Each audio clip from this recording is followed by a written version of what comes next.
في واحد من جماهير الهلال فاتح بث يقول لي انا كريستيان بلاش ما ابغي يجيني الهلال. انت انسان صاحي، شو قاعد تقول انت؟ انت كريستيان تتكلم بعد وصلك مواصيل تتكلم عن كريستيان؟ لهالدرجه وصلت بعد تتكلم عن لاعب اللي مسوي ضجه من مشرق الارض لمغربها ومسبب تحديات ما بين الناس ومنافسات ما بين الناس، جاي تتكلم عن كريستيان؟ كريستيان هذا اللي انت تتكلم عنه لو ما فضل الله ثم فضل النصر، لازم تسمع المعلومه.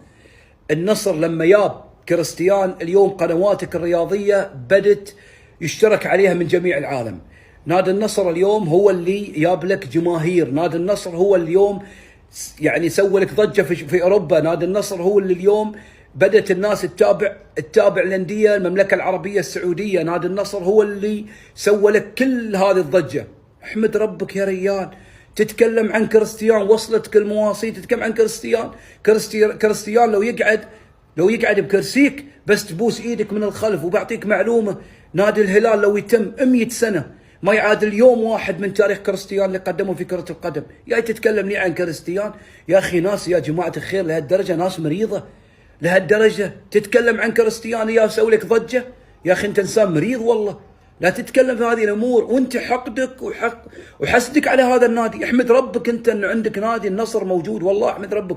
نحن في الإمارات مستانسين أن في نادي مثل نادي النصر اللي سوى ضجة، حتى يوم نروح أوروبا خلاص النادي النصر أصبح اليوم معروف في جميع العالم.